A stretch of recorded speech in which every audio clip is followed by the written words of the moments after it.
Intermission.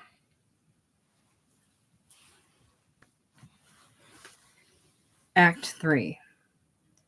No time lapse. The men return with an open, foaming bottle of champagne and pass it back and forth between them before the fireplace, not noticing that the dog has returned or suspecting Isabel's presence in the bedroom. George. I put them in 5 categories: those that worship it, those that love it, those that just like it, those that don't like it, those that just tolerate it, those that don't tolerate it, those that can't stand it, and finally, those that not only can't stand it, but want to cut it off yet. Ralph, following him with glasses, chuckling. That's more than 5 categories, George. How many did I name? Ralph. I don't know. I lost count. George. Well, you know what I mean. And I have married into that last category. What scares me is that she has had hospital training and is probably able to do a pretty good cutting job, you know what I mean? Ralph. Yeah, well. He sets the glasses down and takes the bottle from George. The little parlor is flickering with firelight. George. Which class did you marry into? Into the same category? Ralph. No, she gotta like it. More than I did, even. George. Now you're bragging. Ralph. Love is very difficult. Love is a very difficult occupation. You gotta work at it, man. It ain't a thing every Tom, Dick, and Harry has got a true aptitude for. You know what I mean? Not every Tom, Dick, or Harry understands how to use it. It's not a offensive weapon. It shouldn't be used like one. Too many guys, they use it like an offensive weapon to beat down a woman with. Alright, that rouses resistance. Because a woman has pride. Even a woman has pride and resents being raped. And most lovemaking is rape with these self-regarded experts that come downstairs yelling, "Oh man, oh brother," and hitching their belts up like they'd accomplished something. George, getting the illusion and resentful. You mean me? Ralph. No, will you listen a minute? I've got ideas on this subject. George, a self-regarded expert. Ralph. You know goddamn right I'm an expert. I know I never had your good looks, but made out better. George. One man's opinion. Ralph. Look, listen. You gotta use tenderness with it. Not roughness like raping, snatch and grab roughness, but true tenderness with it. Or George. Okay, build yourself up if that's what you need to. Ralph. No, now listen. You know I know what I'm saying. George. Sure, self-regarded expert. They are both pretty high now. Ralph. I know what went wrong last night at the Cape Girardeau Motel as well as if I'd seen it all on TV. George. What went wrong is that I found myself hitched up with a woman in the cut it off category. Isabel is listening to all this in the bedroom. She stands up and sits down, stands up and sits down, barely able to keep from shouting something. Ralph. Oh, no. I will tell you what happened. Drink your champagne. What happened, man, is this. You didn't appreciate the natural need for using some tenderness with it. Lacking confidence with it, you wanted to hit her, smash her, clobber her with it. You've got violence in you. That's what made you such a good fighter pilot. The best there was. Sexual violence. That's what gives you the shakes. That's what makes you unstable.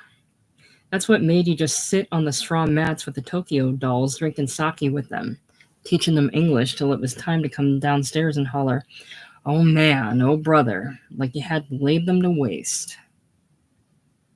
There's a slight pause. George is sweating, flushed. George. Who in the hell ever told you Ralph. I heard it directly from them. You just sat up there drinking sake with them and teaching them English, and then you'd come down shouting, "Oh man, oh brother," like you had to lay them to waste. George. Which of them told you this story? Ralph. Which of them? All. Every one. They pause. Isabel sits down on the bed again, raises her hands to either side of her face, slowly shaking her head with a gradual comprehension. George. Man, at this moment, I'd like to bust your face in. Ralph. I'm trying to help you. Don't you know that I'm trying to help you? A pause. They look away from each other in solemn reverie for some moments. Isabel rises again from the bed but still doesn't move. After some moments, she sits back down. She is crying now. Ralph, continuing gently. You have got this problem. George. In Tokyo, I never told you. Ralph. What? George. I was choosy. I had a girl on the side. I mean, a nice one. One that I wanted to keep to myself strictly. I didn't want to expose her to a bunch of Ralph. Aw, now, man, you don't have to start fabricating some kind of sayonara fantasy like this. George. How about Big Springs, Texas? Ralph. What about Big Springs, Texas, besides being boring? I mean, what else about it? George. Plenty. I fixed you up there. You never got nowhere in Big Springs, Texas, till I opened it up for you. Ralph. Baby, don't be sore. George. Sore? I'm not sore. You've done your damnedest to make me feel like a phony, but I'm not sore. You're sore. Not me. I'm not sore. Ralph. You sure are shaking. George. Yeah, well, I got this trimmer. Jesus, my goddamn voice has got the shakes too. But you know it's the in Big Springs, Texas, we had the best damn time you ever had in your life, and I broke the ice there for you. Ralph. I don't deny that women naturally like you. Everybody likes you. Don't you know that? People never low rate you. Don't you know that? I like you. That's for sure, but I hate to see you shaken because of George cutting in. Look, we're both free now, like two birds. You're going to cut out of this high point over a cavern. We'll buy us a piece of ranch land near San Antone, and both of us, Ralph. Yeah, let's go back to what we were talking about. Tenderness with a woman. George. I don't want to hear a goddamn lecture from you about such a thing as that when here you are, night before Christmas, with just a cocker spaniel and presents under a tree with no one to take them from you. Ralph, abruptly. Hey. George. Huh? Ralph. The dog is back. How come? George. The dog came back, that's all. Isabel comes out of the bedroom in coat and hat. Isabel. Yes, I brought the dog back. A pause. Rather long. Ralph. We saw you going up to the wrong Spanish-type cottage. Isabel. I haven't discovered the right one, Mr. Bates. Ralph. I ain't discovered it either. George. What kept you so long on the wrong one? Isabel. They invited me in and made me sit down to a lovely buffet supper while they looked up the High Point Bates in the phone book. She pauses. I heard your very enlightening conversation from the bedroom. You're a pair of small boys, boasting, bragging, showing off to each other. I want to call a cab. I'm going downtown, George. He crosses unsteadily to the phone, lifts it, and hands it to her with an effort at stateliness. Thank you. To Ralph. Do you know the cab number? George. What you want? Yellow, checkered, or what? I'll get it for you. Ralph. Put down the phone. Isabel. I'll get one. She dials the operator. George. Leave her alone. Let her go downtown. She's free to. Ralph takes the phone from her and puts it back in the cradle. Isabel. Do I have to walk? She goes to the door, opens it, and starts out. There's a car in front of your house, Mr. Bates. Ralph, rising with sudden energy and rushing to the door. Yep, it's her old man's car. Dorothea's papa, my ex-boss. Isabel. Perhaps he'll be kind enough to... Ralph. Go back in, little lady. Stay in the bedroom till I get through with this. Then I'll drive you downtown if you're still determined to go. He has drawn her back in the house. Sit down, George, for Christ's sakes. Little lady, will you please wait in the bedroom till I get through this hassle with her old man? Isabel. It's all so ridiculous. Yes, all right, I will, but please don't forget your promise to take me downtown right afterwards, Mr. Bates. She returns to the bedroom with dignity. Mr. and Mrs. McGillicuddy appear before the house. They are a pair of old bulls. Mrs. McGillicuddy. The first thing to discuss is their joint savings account. Mr. McGillicuddy hammers the knocker on the door. I wish you'd listened to me and brought your lawyer, Mr. McGillicuddy. I can handle that, boy. You keep your mouth out of it. Just collect the silver and china and let me handle the talk. He knocks again, violently, dislodging the Christmas wreath attached to the knocker. Mrs. McGillicuddy picks it up. Now what are you going to do with that Christmas wreath? You're going to crown him with it? Ralph opens the door. Ralph. Well, Mr. and Mrs. Mack. Mr. McGillicuddy, handing him the wreath. This come off your knocker. Ralph. What a surprise. Mrs. McGillicuddy. We've come to pick up some things of Dorothea's. Ralph. That's okay. Take out anything that's hers, but don't touch nothing that belongs to us both. Mrs. McGillicuddy. We've come with a list of things that belong exclusively to Dorothea. Mr. McGillicuddy. Is it true that you called up Emery Sparks at the place you quit your job at and asked him to come over here tonight and make you a cash-on-the-barrel offer for everything in this house? Ralph. Nope. Mr. McGillicuddy. Then how come Emery's fiancé called up Dorothea to give her that information? Mrs. McGillicuddy impatiently. Come on in here, Susie. Susie is the maid. She enters with a large laundry basket. Is that the biggest basket you could find? Susie. Yes, ma'am, it's the laundry basket. Mrs. McGillicuddy. It isn't the large one. You'll have to make several trips up and down those slippery front steps with that little basket. Mr. McGillicuddy. Haven't you got any ice cream salt? Ralph.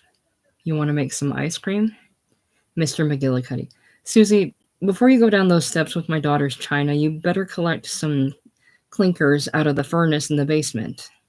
Ralph. How is she going to get clinkers out of an oil-burning furnace?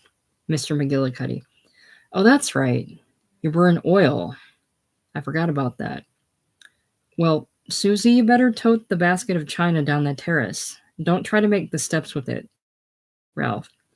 She's not taking no china out of this house. Mr. McGillicuddy.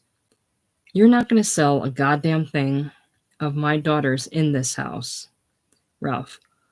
All I done was call up Emery Sparks because he's about to get married and invited him over to take a look at this place because I've got to unload it and I can't wait a couple of months to... Mr. McGillicuddy. Now hold on a minute, war hero.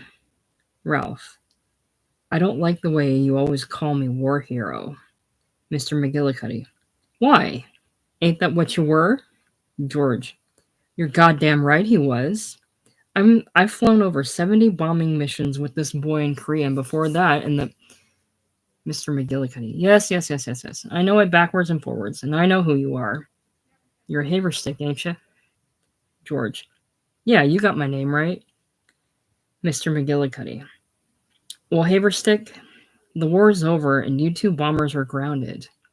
Susie, go in the kitchen and get that mix master and the new rotisserie out in the basket while I collect the silver and that sideboard there.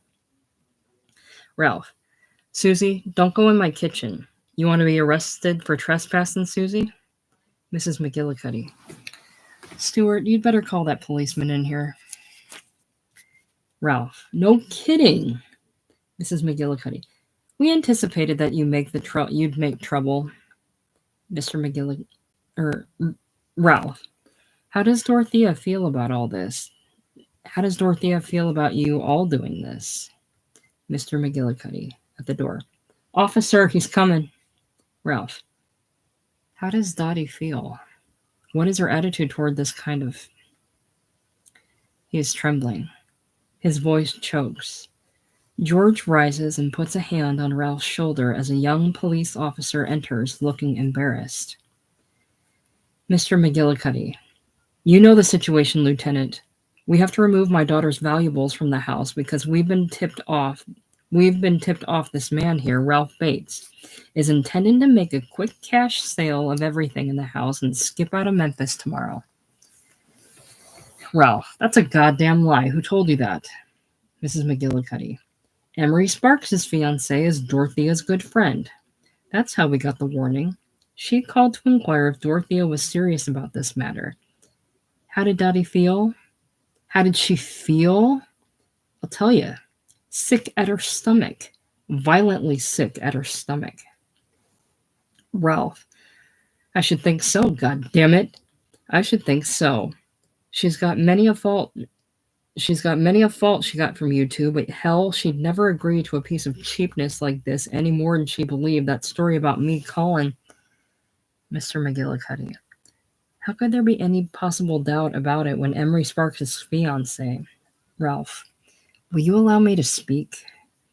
I did call Emery Sparks and told him my wife had quit me because I had quit my job. And I merely suggested that he come over and kind of look over the stuff here and see if any of all this goddamn electric equipment and so forth would be of any use to him, since it isn't to me, and since I got to have some financial... He becomes suddenly speechless and breathless. George embraces his shoulder. George. Now, son, this is going to work out. Don't blow a gasket over it. Ralph. I think you folks had better consider some legal angles of what you're up to here. Mr. McGillicuddy. Puffing, red in the face. Well, there's no legal angle about it that I don't know. And if there was, I couldn't cope with that too. I'm prepared to cope with that trouble. You got no goddamn position in this town but what I give you. Ralph. Oh. Uh-huh. Mrs. McGillicuddy has gone to the bedroom and discovered Isabel in it. Mrs. McGillicuddy. Stuart, they have a woman in Dottie's bedroom. Ralph.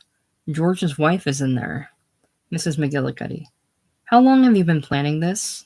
She knocks on the bedroom door. Can I come in? Isabel. Yes, please. Mrs. McGillicuddy enters the bedroom. Mrs. McGillicuddy, coldly.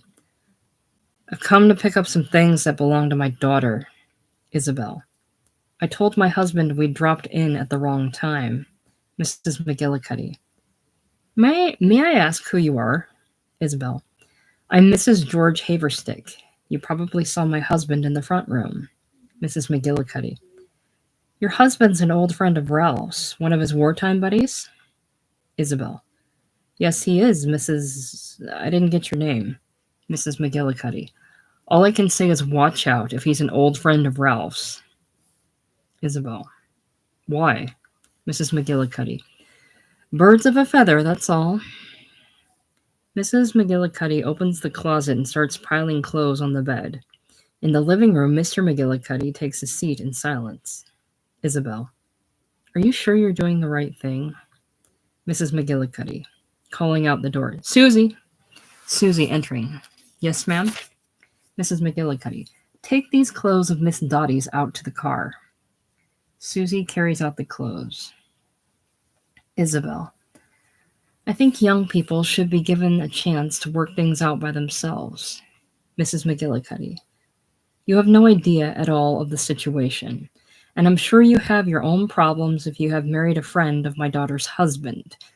Is he living on his war record like Ralph Bates is? Isabel. He has a distinguished war record and a nervous disability that was a result of 72 flying missions in Korea, and more than twice that, many in Mrs. McGillicuddy. I'm sick of hearing about past glories. Susie? Susie comes in again. Now pick up all Dottie's shoes on the floor of that closet. Put them in the bottom of the basket, put some paper over them, and then pile her little undies on top of the paper. Then, if you still have room in the basket, collect some of the china out of the sideboard and cupboards. Be very careful with that. Don't try to carry too much at one time, Susie. That walk and those steps are a hazard. There has been a prolonged silence in the front room during the scene above, which they have been listening to. Mr. McGillicuddy, at last. Well, you seem to be living the life of Riley. French champagne. Who was the little girl I saw come out and go back in? Ralph. Mrs. George Haverstick? Mr. McGillicuddy. That means as much to me as if you said she was a lady from Mars. Ralph. There's no reason why it should mean anything to you. I just answered your question. Mr. McGillicuddy. Why do you feel so superior to me? Ralph. Aw, did you notice that? Mr. McGillicuddy. From the first time I met you, you have always acted very superior to me for some unknown reason. I'd like to know what it is. You were employed by me till you quit your job today. Ralph. Does that mean I had to feel inferior to you, Mac? Mr. McGillicuddy. You've started calling me Mac? Ralph. I'm not employed by you now. Mr. McGillicuddy. If there was a war, you could be a war hero again. But in a Cold War, I don't see how you're going to be such a hero. A Cold War hero is not such a hero, at least not in the newspapers. Gathering confidence. Huh? Why don't you answer my question? Ralph. Which, Mac? Mr. McGillicuddy. Why you feel so rotten superior to me? Ralph. Can I consider that a question for a minute? Mr. McGillicuddy. Yeah, consider it, will you? I fail to see anything special about you, war hero. He lights a cigar with jerky motions. The two younger men stare at his red, puffy face with intolerant smiles. George. Let me answer for him. He feels superior to you because you're a big male cow, a spiritual male cow. Ralph. Shut up, George. Well, Mr. Mac, let me ask you a question. Why did you ask me to marry your daughter? Mr. McGillicuddy. Did what? I never done any such thing, and Mrs. McGillicuddy snorts indignantly from the open bedroom door. Ralph. You mean to say you've forgotten that you suggested to me that I marry Dottie? Mrs. McGillicuddy advances from the bedroom door, bearing a French porcelain clock. Mr. McGillicuddy. I never forgotten a thing in my adult life, but I never have any such recollections as that. I do remember a conversation I held with you soon after you started to work at Regal Dairy Products and come to my office to quit because you said you weren't getting paid well enough and the work was monotonous to you. Ralph. That's right. 5 years ago this winter. Mr. McGillicuddy. I gave you a fatherly talk. I told you monotony was a part of life, and I said I had an eye on you, which I did at the time. Ralph. How about the rest of the conversation, in which you said that Dottie was your only child, that you had no son, and Dottie was interested in me, and if Dottie got married, her husband would be the heir to your throne as owner of Regal Dairy and its subsidiaries, such as Royal Ice Cream and Monarch Cheese, huh? Mrs. McGillicuddy. Huh? Ralph.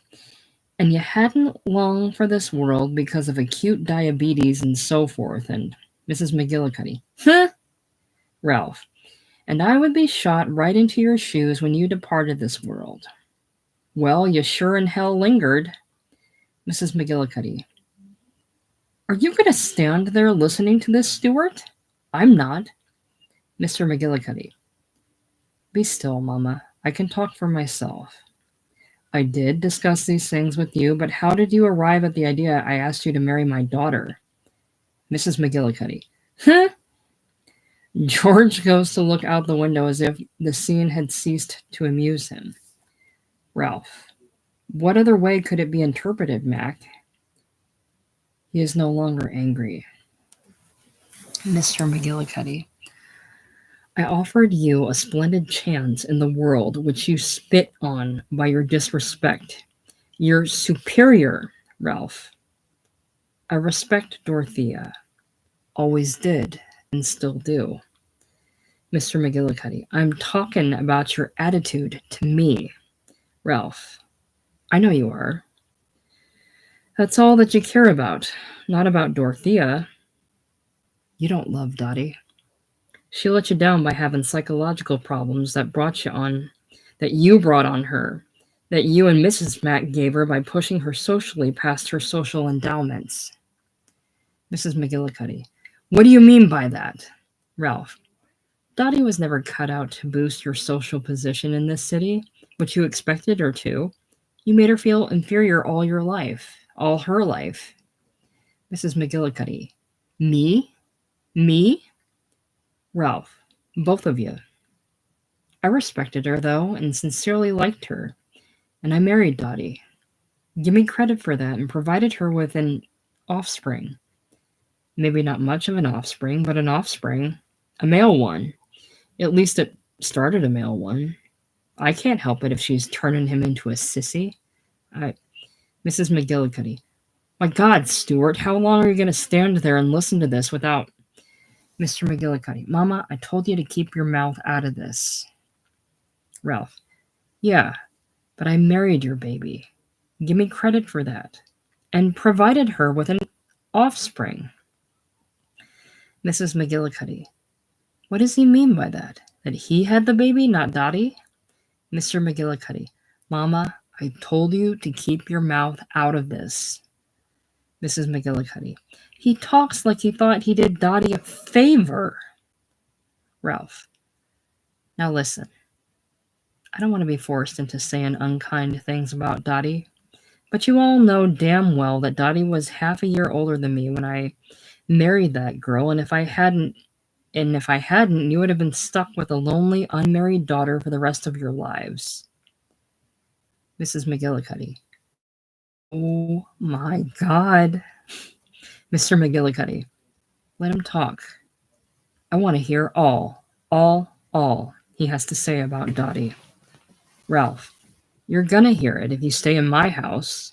I put up a 5-year battle between our marriage and your goddamn hold on her. You just wouldn't release her, although I doubt you wanted her always unmarried. Mrs. McGillicuddy. What makes you think she would have stayed unmarried? Ralph. The indications. Past history when I met her. Mrs. McGillicuddy. This is too sickening. I can't stand it. Stuart. Mr. McGillicuddy. A bum like you? Ralph. Don't call me a bum. Mr. McGillicuddy. What in hell else are you? I give you your job, which you quit today without warning. Carried you in it despite your indifference to it for 5... Ralph. Wait. Like I said, I still respect your daughter. Don't want to say anything not kind about her, but let's face facts. Who else but a sucker like me, Ralph Bates, would have married a girl with no looks? A plain, homely girl that probably no one but me had ever felt anything but just sorry for. Mrs. McGillicuddy. Oh God, Stuart, are you going to stand there and let him go on with that talk? Ralph. How in the hell do you figure he's going to stop me? Mrs. McGillicuddy. Officer, can't you get this man out of here? Officer. No, ma'am, I can't arrest him. Ralph. Arrest me for what, Mrs. Mack? George. That's right. Arrest him for what? Mrs. McGillicuddy. Stuart, take out the silver. I don't know where Susie is. We should have come here with your lawyer as well as this remarkably incompetent policeman. Mr. McGillicuddy. Susie took out the silver. George. No, she didn't. I got the goddamn silver. I'm sitting on it.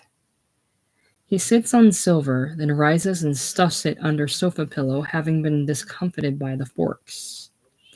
Mr. McGillicuddy. I guess I'll have to call the chief of police, who's a lodge brother of mine, and get a little more police cooperation than we've gotten so far. Officer. Okay, you do that, Mr. McGillicuddy. He'll call you to the phone and give you exact instructions. Officer. That's all right. If he gives them, I'll take them. Mrs. McGillicuddy has charged back into the bedroom to collect more things. Ralph. Mr. McGillicuddy. Ralph. Mr. McGillicuddy, you are the worst thing any person can be. Mean-minded, small-hearted, and cheap. Outstandingly and notoriously cheap. It was almost 2 months before I could kiss Dorothea, sincerely, after meeting her father. That's no crap. It wasn't the homeliness that threw me, it was the association she had in my mind with you. It wasn't until I found out she despised you as much as I did that I was able to make real love to Dottie. Mr. McGillicuddy. My daughter is crazy about me. Ralph, you're crazy if you think so. Mrs. McGillicuddy comes out of the bedroom. Mrs. McGillicuddy. All right, all of Dottie's clothes have been taken out. I think we may as well leave now. Mr. McGillicuddy. How about the TV, which I gave Dottie last Christmas? Ralph. You want the TV? Okay, here's the TV. He shoves it to the door and pulls the door open. Take the TV out of here and get on out with it. Mrs. McGillicuddy. What is under that tree? It looks like a new fur coat. Ralph. That's right. A $745 sheared beaver coat that I'd bought for Dottie for Christmas, but which I have just now presented to Mrs. George Haverstick as her wedding present. Mr. McGillicuddy. The hell you have. How did you get a hold of Ralph, from my savings account? Mr. McGillicuddy. That was a joint account. Mrs. McGillicuddy. Stuart, take that coat. Go on, pick up that coat. Ralph. By God, if he touches that coat, I'll smash him into next week, and I never hit an old man before in my life. Mrs. McGillicuddy. Officer, pick up that coat. Ralph. I'll hit any man that tries to pick up that coat. Officer, putting down the phone, which he has been talking into quietly. I'm talking to my chief. He gave me my instructions. He says not to take any action that might result in publicity because of Mr. Bates having been a very well-known war hero. Mr. McGillicuddy. Come on, Mama. I'll just have to refer this whole disgusting business to my lawyer tomorrow. Put it all in his hands and get the necessary papers to protect our baby. Mrs. McGillicuddy. I just want to say one thing more. Ralph Bates, don't you think for a moment that you are going to escape financial responsibility for the support of your child? Don't you think for a moment that you are going to escape financial responsibility for the support of your child? Now, come on, Stuart. Isn't it pitiful? All that little boy's Christmas under the tree. Ralph, send him over tomorrow to pick it all up. That can go out of the house. The little boy's Christmas can go. They all leave. Isabel enters from the bedroom. Isabel. Mr. Bates. I don't believe that this is what your wife wanted. I'll also bet that she is outside in that car, and if you would just stick your head out the window and call her, she would come running in here. Dorothea comes onto the paved terrace and knocks at the door. Ralph does not move. She knocks again, harder and longer. He starts to rise, sits down again. George, let his wife in the house. George, Let's just keep out of this. I reckon he knows what he's doing. A car honks. A woman's voice is heard. Woman, off. Dorothea, come back. We'll get the police. Dorothea, calling at the door. Ralph? Ralph, it's Dottie. I want the child's Christmas things. Ralph, he'll get them here or nowhere. Dorothea, I'm not going to leave here without the child's Christmas things, Ralph. Ralph, let him come here alone tomorrow morning. Dorothea, you can't do that to a child, Ralph. The car honks again, long and loud. Ralph, shouting back, put the kid in a taxi in the morning and I'll let him in to collect his Christmas presents. Mrs. McGillicuddy appearing behind Dorothea. Dorothea, I will not let you humiliate yourself like this. Come away from that door. Dorothea, Mama, stay in the car. Woman, your father won't wait any longer. He started the car. He's determined to get the police. Dorothea, Ralph. She has removed the door key from her bag. I'm coming in. Woman, Dottie, where's your pride? Dorothea enters and slams the door. The woman rushes off, crying, Stuart! Dorothea stares at Ralph from the door. He gazes stubbornly at the opposite wall. Dorothea, I could tell you've been drinking by your voice. Who are these people you've got staying in the house? Ralph, talk about the police. I could get you all arrested for illegal entry. Dorothea, this is your liquor speaking. Not you, Ralph. Ralph, you have abandoned me. You've got no right by law to come back into this house and make insulting remarks about my friends. Dorothea. Ralph. I know I acted impetuously this morning.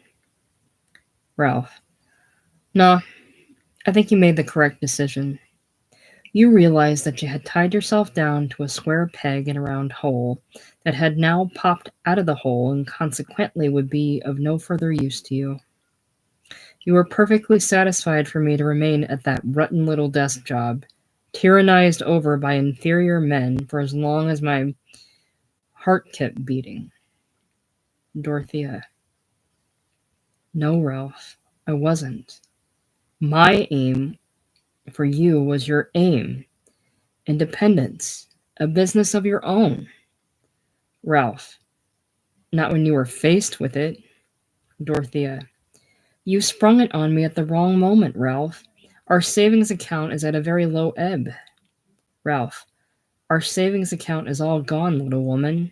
It went on Christmas. All of it. He pokes at the fire. There is a pause. The fire crackles and flickers. Dorothea. Mama says you bought me a fur coat for Christmas. Ralph. Yeah, she took a look at it, inquired the price, wanted to take it off with her. Dorothea. You wouldn't have bought me such a beautiful coat if you didn't still care for me, Ralph. You know that, don't you? Ralph. I made a decision affecting my whole future life. I know it was a big step, but I had the courage to make it. Dorothea. I've always admired your courage. Ralph. Ha! I break the news. You walked right out on me, Dottie, taking my son that you've turned into a sissy. He won't want these boys as toys under that tree. What he'll want is a doll and a tea set. Dorothea. All of these things are a little too old for Ralph Jr., but he'll be delighted with them just the same, Ralph. She takes off her cloth coat. I'm going to try on that wonderful-looking beaver. Ralph. It's not going out of this house off you or on you, Dottie. She puts on the beaver skin coat. Dorothea. Oh, how lovely. How lovely. Ralph, it does prove you love me. Ralph. It cleaned out our savings account. Dorothea. Both of us have been guilty of impetuous actions. You must have been awfully lonely, inviting a pair of strangers to occupy our bedroom on Christmas Eve. Ralph. George Haverstick is not any stranger to me. We both of us died in 2 wars, repeatedly died in 2 wars, and were buried in suburbs named High Point. But his was hyphenated, H-I-Point. Mine was spelled out, but was built on a cavern for the daughter and grandchild of Mr. and Mrs. Stuart McGillicuddy. Oh, I told him something which I should have told you 5 years ago, Dorothea. I married you without love. I married you for Dorothea. Ralph, please don't. Ralph, I married you for your stingy-fisted old papa's promise to... Dorothea, Ralphie, don't. I know. Ralph, to make me his heir apparent. Assurances. Lies. Even broad hints that he would soon kick off. Dorothea. Ralph. She puts her hand over his mouth beseechingly. Don't you know I know that? Ralph. Why, you accept it? If you... Dorothea. I was so... She covers her face. Ralph, cut it out. Have some pride. Dorothea. I do. Ralph. In what? Dorothea. In you. Ralph. Oh, for the love of... In me? Why, I'm telling you, I'm nothing better than a goddamn... Dorothea. I know, don't tell me again. I always knew it. I had my nose done over and my front teeth extracted to look better for you, Ralphie. Ralph. Ralphie! Shoot. Isabella raps discreetly at the bedroom door. Huh? What is it? Isabel. I've made some coffee. Dorothea. I did improve my appearance, didn't I, Ralph? It was extremely painful. Ralph. Don't claim you done it for me. Every woman wants to improve on nature any way that she can. Yes, of course you look better. You think you've won an argument? Dorothea. Me? What argument? No, I've come back crawling, not even embarrassed to do so. Isabel comes in from the kitchenette with coffee. Oh, hello. I didn't know you were Isabel. Mrs. Bates. I'm Isabel Haverstick. I took the liberty of making some coffee in your sweet little kitchen. Mrs. Bates, can I give you some coffee? Dorothea. Thanks. That's awfully sweet of you, Mrs. Haverstick. It's nice of you and your husband to drop in on Ralph, but the situation between Ralph and me has changed. I guess I don't have to explain it. You see, I've come home. We only have one bedroom, and Ralph and I have an awful lot to talk over. Isabel. I understand perfectly. George and I are going to go right downtown. Dorothea, softening. You don't have to do that. This sofa lets out to a bed, and it's actually more comfortable than the beds in the bedroom. I know, because other times when we've had a falling out, less serious than this time, I have occupied it. With a little soft, sad, embarrassed laugh. Of course, I usually called Ralph in before morning. Isabel. Oh, but this is no time for strangers to be here with you. Dorothea, now really warming. You all stay here. I insist. It's really not easy to get a hotel room downtown with so many folks coming into town for Christmas.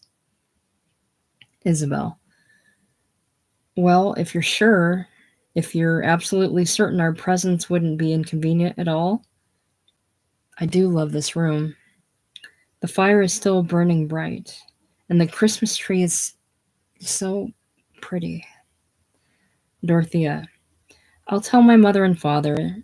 They're still outside in the car to drive home, and then we'll all have coffee together. She rushes out in her beaver coat. Isabel. I like her. She's really nice. Ralph. She came back for the fur coat. Isabel. I think she came back for you. Ralph. She walked out on me this morning because I had liberated myself from a slave situation, and she took the kid with her. Isabel. You're just going through a period of adjustment, Ralph. We've been married 6 years, Isabel. But all that time you've been under terrible strain, hating what you were doing and maybe taking it out on your wife, Ralph Bates. Dorothea returns. Dorothea. All right, I sent them home, much against their objections. I just slammed the car door on them. Ralph, they coming back with the police? Dorothea. No, you know they were bluffing. Isabel. I think you two should have your coffee alone in your own little bedroom. We'll all get acquainted tomorrow. Dorothea. Ralph? Ralph, sadly. I don't know. We're living over a cavern. He follows Dorothea into the bedroom. It remains dimly lighted. Dorothea. But Mama's took all my things. I forgot to ask them back from her. I'll just have to sleep jaybird since she took even my nighties. Ralph. Yes, she was fast and thorough, but didn't get out with that $700 beaver coat. Dorothea. I like your friends, but the girl looks terribly nervous. Well bred, however, and the boy is certainly very good looking. Ralph. Thanks. The bedroom dims out as Dorothea enters the bathroom. A silence has fallen between the pair in the living room. Isabel. Coffee, George? George. No thanks. Isabel. Moods change quickly, don't they? George. Basic attitudes don't. Isabel. Yes, but it takes a long time to form basic attitudes and to know what they are. In the meantime, you just have to act according to moods. George. Is that what you are acting according to now? Isabel. I'm not acting according to anything at all now. She sits on a hassock before the fireplace. I don't think she came back just for the coat. Do you? George. It's not my business. I don't have any opinion. If that was her reason, well, Ralph Bates will soon find it out. Isabel. Yes. Dorothea at the door. Excuse me, may I come in? Isabel. Oh, please. Dorothea entering. Mama took all my things. Have you got an extra nightie I could borrow? Isabel. Of course I have. Dorothea. I forgot to take anything back. Isabel opens her overnight bag and extends a gossamer nightgown to Dorothea. Oh, how exquisite. No, that's your honeymoon nightie. Just give me any old plain one. Isabel. Really, I have two of them. Exactly alike. Please, take it. Dorothea. Are you sure? Isabel. I'm positive. You take it. She holds up another. See? The same thing exactly, just a different color. I gave you the blue one and kept the pink one for me. Dorothea. Oh, well, thank you so much. Isabel. If you'd prefer the pink one. Dorothea. I'm delighted with the blue one. Well, good night, you folks. Sweet dreams. She returns to the dark bedroom. Ralph is prone and motionless on the bed. A tiny light spills from the bathroom door. Dorothea enters the bathroom and closes the door so the bedroom turns pitch black. George grimly. Do you want me to go outside while you undress? Isabel. No, I'm just gonna take off my suit. I have a slip on. She gives him a quick scared look.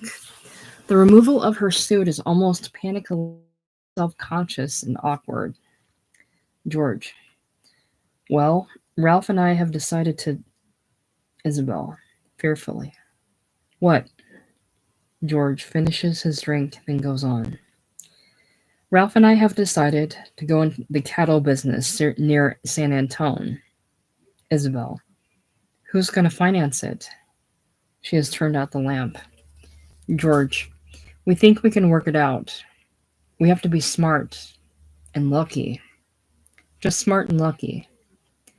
Isabel drops her skirt to her feet and stands before the flickering fireplace in a slip that the light makes transparent. Isabel. We all have to be smart and lucky, or unlucky and silly. Dorothea comes out of the bathroom. Light from the bathroom brightens the bedroom, where Ralph is slowly undressing. Ralph. All right, you're back. But a lot has been discussed and decided on since you cut out of here, Dottie. Dorothea picks up something on the dresser. Good. What? Ralph. Please don't rub that Vicks Vapor Rub on your chest. Dorothea. I'm not. This is Heinz Honey Almond Cream for my hands. Ralph. Oh. She starts taking off her shoes. In the living room. George. What are you up to? Isabel. Up to? George. Standing in front of that fire with that transparent thing on you. You must know it's transparent. Isabel. I honestly didn't even think about that. Isabel crouches by the fire, holding her delicate hands out to its faint, flickering glow. In the bedroom. Ralph. All right, here it is. George and me are going to cash in every bit of collateral we possess, including the beaver skin coat and his 52 caddy to buy a piece of ranch land near San Antone. Dorothea. Oh, what are you planning to do on this, Ralph? Ranch? Breed cattle? Texas Longhorns? A pause. Dorothea. I like animals, Ralph. Ralph. Cocker spaniels. Dorothea. No, I like horses too. I took equitation at Sophie Newcomb's. I even learned how to post. Ralph. Uh-huh. Dorothea. For a little old Texas girl, she sure does have some mighty French taste in nighties. Ralph. I don't imagine she suffers from psychological frigidity. Dorothea. Honey, I never suffered from that. Did you believe I really suffered from that? Ralph. When your father proposed to me... Dorothea. Ralph, don't say things like that. Don't humiliate me. Ralph. Honey, Dorothea, please don't humiliate me by... Ralph. Honey. He goes up to her at the dressing table. Sobbing, she presses her head against him. You know I respect you, honey. Isabel in the other room. What an awful frightening thing it is. George. What? Isabel. Two people living together. Two different worlds. Attempting existence together. In the bedroom. Ralph. Honey, will you stop? Dorothea. Respect me. Respect me. Is that all you can give me when I've loved you so much that sometimes I shake all over at the sight or touch of you? Still? Now? Always? Ralph. The human heart would never pass the drunk test. Dorothea. Huh? Ralph. If you took the human heart out of the human body and put a pair of legs on it and told it to walk a straight line, it couldn't do it. It never could pass the drunk test. Dorothea. I love you, baby. And I love animals too. Horses, spaniels, longhorns. Ralph. The Texas Longhorn is a dignified beast. Dorothea. You say that like you thought it was too good for me. Ralph. How do I know that you didn't just come back here for that sheared beaver coat? Living room. Isabel. I hope they're getting things ironed out between them. George. Why? Isabel. They need each other. That's why. George. Let's mind our own business, huh? Bedroom. Dorothea. You'll just have to wonder. And wonder. Living room. George. It's a parallel situation. They're going through a period of adjustment just like us. Bedroom. Ralph. All my life, huh? Dorothea. And I'll have to wonder too, if you love me, Ralph. There's an awful lot of wondering between people. Ralph, come on, turn out the light. Let's go to Bedville, baby. Dorothea, turning out the light. Ralph, in West Texas, we'll get a big one called ours. In the living room, George has turned on TV and a chorus is singing White Christmas. George, you hate White Christmas. He turns it down. Isabel, I don't hate it now, baby. He turns it back up, but softly. Dorothea, I'm looking forward to it. I always wanted a big one. Ours. Ralph, there's more dignity in it. Dorothea, yes. She giggles breathlessly in the dark. Isabel, in the living room. I think they've talked things over and are working it out. Bedroom. Ralph. Yes, it makes it easy to know if... you don't have to wonder if... Dorothea giggles in the dark. That long, dangerous walk between his and hers can be accomplished or not. Living room. Isabel. I didn't know until now that the shakes are catching. Why do you keep standing up and sitting back down like a big old jack-in-the-box? A low rumble is heard. It builds. Something falls off a shelf in the kitchenette. Crockery rattles together. What's this? George. Nothing. Ralph, entering the doorway. Well, she just slipped again. Dorothea, appearing behind him. Did you all feel that tremor? Isabel. Yes, it felt like an earthquake. Dorothea. We get those little tremors all the time because it seems that this suburb is built over a huge underground cavern and is sinking into it, bit by bit. That's the secret of how we could afford to buy this nice little home of ours at such a knockdown price. Isabel. It isn't likely to fall in the cavern tonight. Dorothea. No, they say it's going to be gradual, about half an inch every year. Do y'all mind if I turn on the light a second to see if there's any new cracks? Isabel. No, I'll put on my robe. She does. The room is lighted. Dorothea. Yes, Ralph. A new one. This one is a Jim Dandy. All the way across the ceiling. See it, honey?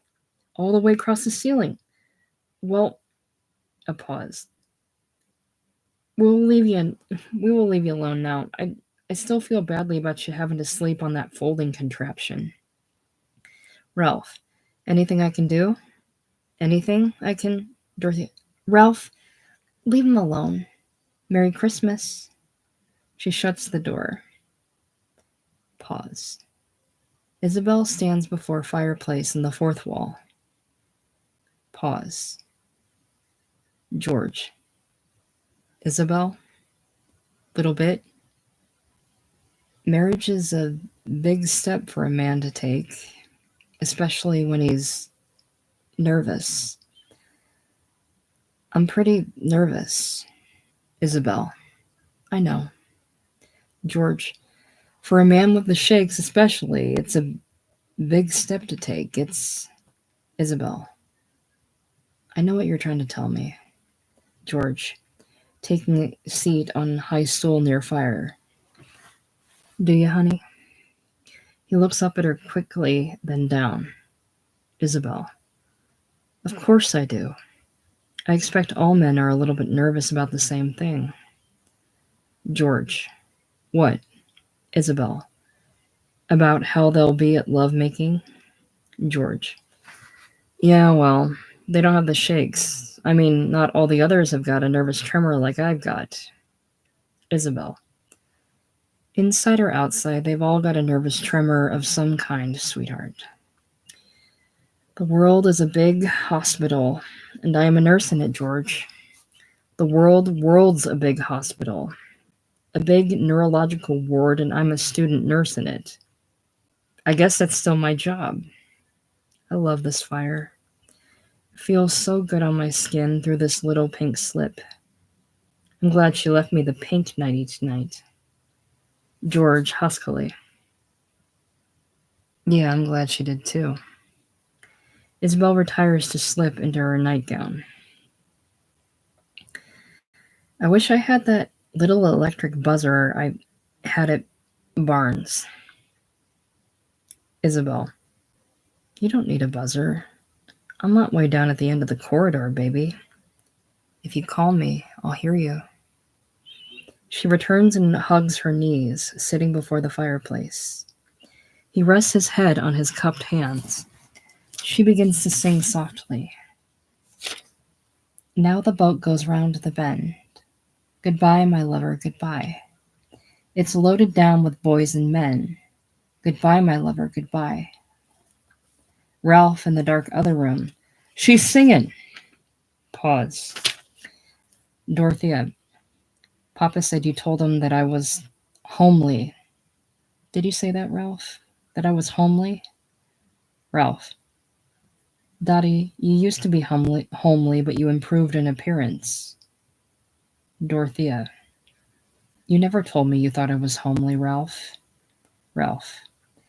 I just meant you had a offbeat kind of a face, honey, but the rest of you is attractive. Dorothea giggles. I always knew I was homely, but you were good enough looking to make up for it. Baby. Isabella's singing again, a little forlornly by the fireplace. Isabel. Bye low, my baby. Bye low, my baby. Bye low, my baby. Goodbye, my lover, goodbye. George whistles softly. Was that for me? George. Come here. Isabel. No. You come here. It's very nice by the fire. In the other room, as the curtain begins to fall. Dorothea. Careful. Let me do it. It isn't mine. She means the borrowed nightgown. In the front room, George has risen from the bed and is crossing to the fireplace as the curtain falls.